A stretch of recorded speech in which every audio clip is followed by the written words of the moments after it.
Hello friends, आप सभी को राधे राधे। कैसे हैं आप लोग? आशा करती हूँ स्वस्थ होंगे। तो आइए, आपका स्वागत है मेरे चैनल पे। तो आज मैं आपको इकाई टू पूर्ण संख्याओं का अभ्यास पढ़ा रही हूँ। इस इससे पहले मैंने आपको पूर्ण संख्याओं के बारे में बता दिया है। अगर आपको देखना है तो मेरे चैनल में जाके आप देख सकते हैं। और अभ्यास 2A आज मैं आपको कवर कराऊंगी। तो आइए पढ़ते हैं। पहला प्रश्न क्या कह रहा है कि सबसे छोटी पूर्ण संख्या बताइए। तो सबसे छोटी पूर्ण संख्या हमने बताया था बच्चों कि पूर्ण संख्याएं कहाँ से चालू होती हैं। पूर्ण संख्याएं जीरो से शुरू होती हैं। और प्राकृतिक संख्याएं कहाँ से चालू होती हैं? एक से चालू होती हैं। और प्राकृतिक संख्याओं के आगे हम जीरो शामिल कर देते हैं तो हमारी पूर्ण संख्याएं बन जाती है।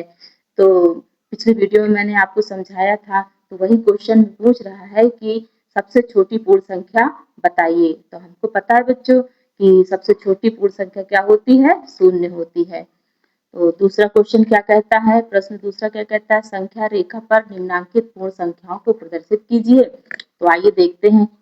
दिए हुए हैं आपको दिया 0, 1, 2, 3, 4, 5, 6, 7 पॉइंट दिया हुआ है। और इस सबसे पहले पूर्ण संख्याओं के लिए हम क्या करते हैं? इसको संख्या रेखा में प्रदर्शित करने के लिए सबसे पहले एक सीधी लाइन खींचते हैं। फिर जो जो दिया हुआ है उसको हम क्या करते हैं? अंकित कर देते हैं। जीरो से दिया, पहले 0, 1, 2, 3, 4, 5, 6, 7 7 तक दिया तो 7 तक अंकित कर देते हैं। इसके आगे कुछ होता तो पूरा अनंत तक है, लेकिन इसमें बताया गया क्वेश्चन में, इस क्वेश्चन में पूछ रहा है कि इन संख्याओं को संख्या रेखा पर अंकित कीजिए। तो आइए अगले प्रश्न की तरफ चलते हैं। समझते हैं। 3 क्रमागत पूर्ण संख्याओं में पहली और तीसरी संख्या का योगफल 28 है। संख्या ज्ञात करना है। पिछली वीडियो में हमने आपको बताया था बच्चों कि क्या कहते हैं, जब भी दूसरी संख्या हमको निकालनी होती है तो पहली संख्या प्लस तीसरी संख्या का योग करके 2 से भाग दे देते हैं तो दूसरी संख्या हमको पता चल जाती है। इसमें पहली संख्या और तीसरी संख्या का योग ही हमारे पास दे रखा है। तो योग कितना दे रखा है? 28 दे रखा है। तो पहली संख्या प्लस तीसरी संख्या की जगह हम क्या रख देंगे? 28 रखेंगे और 2 से हम भाग दे देंगे। जब 2 से हम भाग दे देंगे तो हमको कितना मिल जाएगा? 14 दूना 28। तो हमको 14 प्राप्त हो जाएगा। आइए चौथे क्वेश्चन देखते हैं। यदि 3 पूर्ण संख्याओं में मध्य की संख्या 39 हो तो तीनों संख्या ज्ञात कीजिए। इसमें मध्य की संख्या हमको दे रहा है बच्चों। मध्य की संख्या क्या दे रहा है? 39 दे रहा है। हमको पता है 39 कब आएगा, किसके बाद 39 आएगा? तो 38 के बाद हमारा 39 होता है। 39 के बाद हमको पता है क्या होता है? 39 के बाद 40 होता है। तो आइए आगे बढ़ते हैं। आइए प्रश्न 5 की ओर चलते हैं। आज प्रश्न क्या कह रहा है? हाँ, 5वां प्रश्न क्या कह रहा है? आइए बच्चों पढ़ते हैं। प्राकृतिक संख्याओं के समूह में किस संख्या के सम्मिलित कर कर देने पर या कर लेने पर वह पूर्ण संख्याओं का समूह बन जाता है। तो बच्चों पिछली क्लास में मैंने बताया है कि हमारी प्राकृतिक संख्या 1 से चालू होती हैं। अगर हम उसमें 0 शामिल कर देते हैं तो वो पूर्ण संख्या बन जाती है। तो वो संख्या कौन सी है बच्चों? वो संख्या क्या है? शून्य है। और आइए अब इसी के साथ आपका अभ्यास 2A कंप्लीट हुआ। अब आइए अभ्यास 2B पढ़ते हैं बच्चों, कवर करते हैं। तो क्या कह रहा है? प्रश्न 1 कह रहा है संख्या रेखा पर अंकित योग तथ्यों को लिखिए। कहने का मतलब ये आपका दिया हुआ है संख्या रेखा पर, इसके योग को बताना है कि क्या होगा इसका योग। तो देखिए संख्या रेखा पे हम कहाँ कहाँ गया है? 0 से हमारा कितना गया है? 4 तक गया है।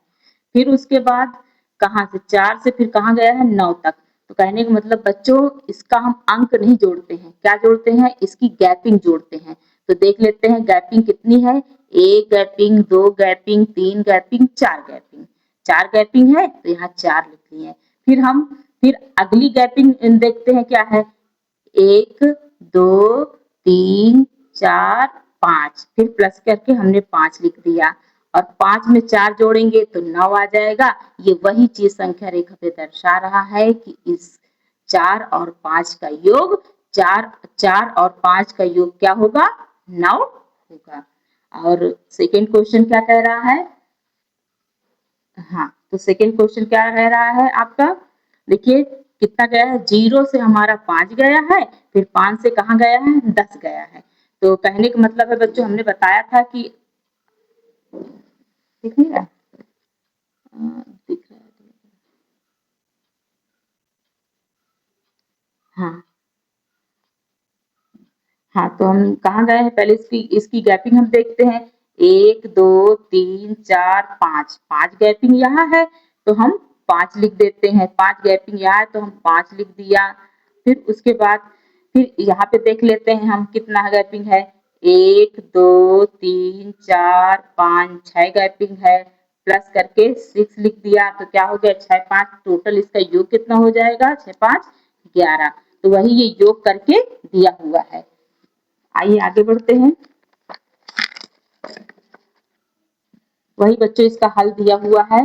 5 प्लस 6 कर देंगे तो हमको कितना मिल जाएगा? 11 प्राप्त हो जाएगा। दूसरा क्वेश्चन देखते हैं, आइए समझते हैं बच्चों। दिख रहा है? हाँ ठीक है। आइए दूसरा क्वेश्चन क्या है? निम्नांकित तथ्यों को संख्या रेखा पर दिखाइए। मतलब ये दिए हुए हैं हमको, संख्याएं दी हुई है योग करके, कहने एक हिसाब से समीकरण टाइप का दिया हुआ है। इसको हम क्या करना है? हमें संख्या रेखा पर हम इसको दर्शाना है। ठीक है ना? अभी हमको संख्या रेखा पर दिया था तो हमें दर्शाना था, अंकों में लिख के समीकरण के रूप में लिखना था, जोड़ के करना था इसको। लेकिन अब क्या कह रहा है कि इसको संख्या रेखा पर दर्शाइए। तो देखिए क्या दिया है हमारा? पहला 5 दिया है और प्लस करके 4 दिया है और बराबर में इनका योग कितना बता दिया है? 9 बता दिया है। तो आइए हम इसको संख्या रेखा पर दर्शाते हैं। पहला पॉइंट हमारा 0 से लेके हम 5 तक जाते हैं। 0 से लेके हम 5 तक गए, फिर उसके बाद हम क्या, हमने बताया था कि गैपिंग देखते हैं इसकी। तो गैपिंग देखते हैं, 4 पॉइंट तक जाना है हमको। 1 2 3 4। तो कहने का मतलब हम पहले 0 पहले एक लाइन खींचेंगे सबसे पहले बच्चों, और उसमें 0 से लेके हम 9 तक गया तो 9 तक इसको अंकित कर लेते हैं। फिर उसके बाद हमारा क्या है? 0 से 5 तक गया है। फिर अगली संख्या ये तो हम लिख लेंगे, लेकिन जब अगली संख्या यहाँ 4 देखेंगे, 4 अंकित करने के लिए हम क्या करेंगे? बीच की गैपिंग देखते हैं। 1 2 3 4, तो कहाँ तक गया? पूरा 9 तक गया। फिर इन दोनों का क्या करेंगे? ऐड करेंगे तो पूरा कहाँ तक पहुंच जाएगा? 9 तक। कहने का मतलब 5 इधर का ले लेते हैं और 4 गैपिंग इसकी मिल रही है तो 5 4 9, ये हो गया। इसी प्रकार सेकेंड है बच्चों। सेकेंड में क्या कह रहा है कि 0 प्लस 5 बराबर 5 कह रहा है। तो इसमें हमें कुछ नहीं करना है, हमको 0 से केवल 5 तक जाना है। बस हो गया। इसकी गैपिंग देख लेते हैं, 1 2 3 4 5, ये इसका आंसर है। और थर्ड नंबर आपका क्या कह रहा है बच्चों? देखिए 2 प्लस 3 प्लस 4 बराबर 9 दे रहा है। तो कहने का मतलब ये है कि बच्चों इसमें हम कहा पहले 9 तक हम पहले हम इसमें दिख रहा है, देखिए हाँ दिखाई दे रहा थोड़ा सा और। बच्चे बता रही हूँ आपको, थोड़ा सेट कर लूँ। हाँ थोड़ा और, बस दिखाई दे रहा है। हाँ तो देखिए बच्चों, 2 से हमको कहाँ जाना है? पहले हमको 0 से 2 जाना है। 0 से हम 2 गए, फिर उसके बाद हमको कहाँ तक गैपिंग देखना है बच्चों? 3, 1 2 3, ठीक। कहाँ? 1 2 3 अंकित किया हम। फिर हमको कहाँ जाना है? 4 जाना है। देख लेते हैं, 1 2 3 4, 4 तक गए। तो अब इन दोनों का योग हमारा बता रहा है कि 0 से हम 2 गए हैं, इसकी गैपिंग का, इसकी गैपिंग और क्या कहते हैं इसकी गैपिंग का योग हमारा कितना दर्शाता है? तो 2 और प्लस 3 कितना हो जाएगा? 5 हो जाएगा, जो कि ये दर्शा रहा है। अब 5 में, इसी 5 में हम क्या कर देंगे? इस 4 को भी ऐड कर देंगे। तो 4 की गैपिंग है तो 4 भी ऐड कर देंगे तो 5 4 कितना हो जाएगा? 9 हो जाएगा। ये टोटल कितना आ गया? 9 आ गया। और तीसरा तीसरा प्रश्न क्या है बच्चों? क्या कह रहा है? आइए पढ़ते हैं। निम्नांकित कथनों में रिक्त स्थानों की पूर्ति कीजिए। निम्नांकित कथनों में रिक्त स्थानों की पूर्ति कीजिए। तो आइए पूर्ति करते हैं। पहला दे रहा है कि 345 प्लस 789 दे रहा है। अब बराबर क्या कह दिया है, रिक्त स्थान और प्लस 345 दे रहा है। कहने का मतलब ये है बच्चों कि ये यहाँ पे हमने आपको एक रूल बताया था। कौन सा रूल बताया था, क्रम विनिमय रूल हमने बताया था। क्रम विनिमय रूल में क्या बताया था कि संख्याओं का क्रम बदलने पर क्या होता है, मान में कोई परिवर्तन नहीं होता है। तो देखिए, आइए देखते हैं इसमें पहली संख्या क्या है। इसमें पहली संख्या 345। 345 इसमें क्रम बदल दिया गया है। 345 को बाद में रख दिया गया है, तो हम खुद ही दिमाग लगा लेंगे कि 345 जब बाद में है तो प्लस करके हम 789 रखेंगे, तो इनका योग और इनका योग क्या होगा, बराबर होगा, तभी दोनों का मान क्या होगा, बराबर आएगा। आइए सेकंड देखते हैं, इसमें क्या कह रहा है, 2889 प्लस 0। एक नियम हमने और बताया था बच्चों आपको पूर्ण संख्याओं में कि शून्य का नियम हमने बताया था कि किसी संख्या में अगर हम 0 ऐड करते हैं, जोड़ते हैं, तो हमको वही संख्या प्राप्त हो जाती है। आइए आगे देखते हैं, थर्ड नंबर क्या कह रहा है आपका। थर्ड नंबर क्या कह रहा है, 234 प्लस 456 एक कोष्टक में है और प्लस करके बाहर क्या रखा गया है, 789 रखा गया है और बराबर करके रिक्त स्थान दे दिया गया है और प्लस करके कितना दे दिया गया, प्लस करके हमारी इस संख्याओं का क्रम क्या किया गया, बदल दिया गया। क्या कर दिया गया, 456 प्लस ब्रैकेट में 789 ये वाला रख लिया गया है। तो जाहिर सी बात है, जब ये कहने का मतलब जब ये कोष्टक में रख लिया गया तो बचा क्या हमारा, 234 बचा, तो हमारे रिक्त स्थान में क्या भर जाएगा, 234 भरा जाएगा। तो ये एक नियम हमने आपको और बताया था बच्चों, सहचर्य का नियम। तो यहाँ पे सहचर्य का नियम लागू होता है।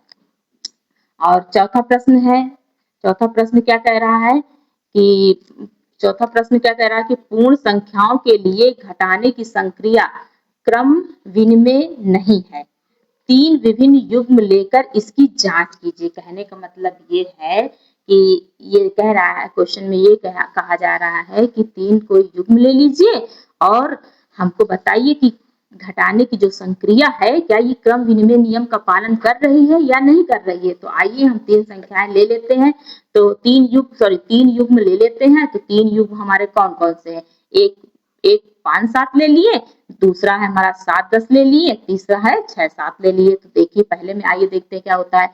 जब हम 5 7 लिए, मतलब 5 से हम 7 को घटाएं तो कितना आ गया, माइनस का 2 आ जाएगा, क्योंकि 5 से 7 घट रहा है, ना कि 7 से 5 घट रहा है। छोटी संख्या से बड़ी संख्या घट रहा है तो कितना आ रहा है, माइनस में आ रहा है। और 7 से जब हम 5 घटाएंगे तो मान कितना आ रहा है, प्लस का आ रहा है। इसका मान माइनस में 2 आ रहा है, इसका मान प्लस में 2 आ रहा है। कहने का मतलब 5 माइनस 7 और 7 माइनस 5 क्या है, बराबर नहीं है। तो बराबर नहीं, तो ये घटाने का क्रम विनिमय नियम का पालन नहीं करता है। और सेकंड नंबर क्या है हमारा, 7 और 10 युग्म ले लिए हैं हम। आइए करते हैं इसको। तो 7 से जब हम 10 घटाएंगे तो बराबर में -3 आएगा इसका मान, और 10 से हम 7 घटाएंगे तो बराबर में प्लस का 3 आएगा। कहने का मतलब ये भी हमारे क्रम विनिमय नियम का पालन नहीं कर रहा है, घटाने के क्रम विनिमय नियम का पालन नहीं कर रहा है। अब थर्ड नंबर हमने एक युग्म ले लिया, 6 और 7 ले लिया। 6 से जब हम 7 घटाएंगे तो माइनस का 1 आ जाएगा, और 7 से 6 घटाएंगे तो प्लस का 1 आ जाएगा। तो कहने का मतलब ये भी क्रम विनिमय नियम का पालन नहीं करता। कहने का मतलब तीनों संख्याएं हम लेकर बता दिए हैं कि ये क्रम विनिमय नियम का पालन नहीं कर रहा है। तो यही चीज हमने लिख के भी बता दी है कि अतः 3 युग्मों से सिद्ध होता है कि पूर्ण संख्याओं के लिए घटाने की संक्रिया क्रम विनिमय नहीं है। तो बच्चों, आपको मेरी वीडियो कैसी लगी? अगर वीडियो अच्छी लगी हो तो प्लीज मेरे चैनल को लाइक, शेयर एंड सब्सक्राइब जरूर कीजिए। अगर आपको कोई क्वेश्चन समझ में ना आ रहा हो तो आप कमेंट में मुझसे पूछ सकते हैं। धन्यवाद।